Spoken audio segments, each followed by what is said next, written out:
Alright, today we're going to be talking about the Leatherman Blast key organizer I designed. Probably the most efficient way I've found to carry my keys so far. Hope you enjoy.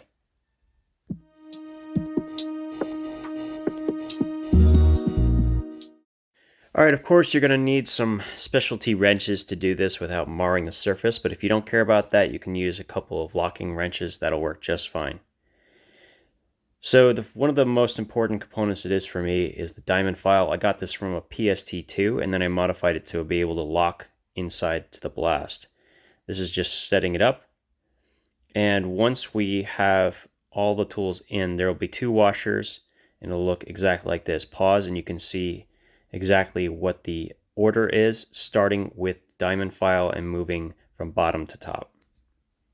Alright, so this is probably my most successful key organizer setup that I've done by converting a Leatherman Blast into something that I could use. It not only does it can contain quite a few tools, it actually fits in my wallet slot that's just designed by Country Bear Comp.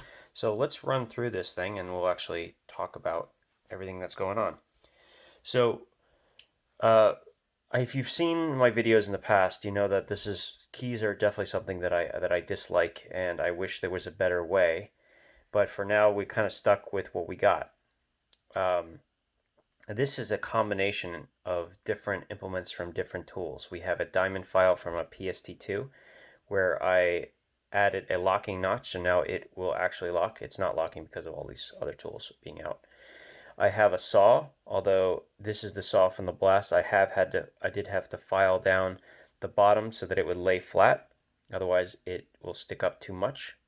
And the reason that is because there is a piece of plastic that's normally on the inside of this frame that I've removed. That has given me access to do two additional tool slots. So this has 1, 2, 3, 4, 5, 6 tools, and there's 6 tools including a bit driver from a Leatherman Wave. So hold on a second here. So we have the scissors, we have a micro bit screwdriver, we have the Leatherman bit driver, the can opener, and of course the diamond file. Now you might have seen in the picture that I got a little wear here, and that's because I didn't have a big enough spacer between them, so that it was rubbing on the diamond file. But that's been fixed. Not a big deal for me. Just another example of work patina, which I love. Yeah, so this worked incredibly well, and it covers basically everything except a blade and a plier, right? We have everything else here covered practically. And having the diamond file separate from a knife actually makes a ton of sense for obvious reasons. If you need to repair a knife, you have the diamond file. The saw, once again, and then screwdrivers. So this is my Leatherman bit holder, if you will. And I also recently just designed a 3D printable credit card slot, if you will. So now what I have access to is 8 Leatherman bits plus the one inside. And this entire thing will fit squarely into my wallet. So now I have pretty much everything I need, with the exception of a knife. So this would be a great pairing.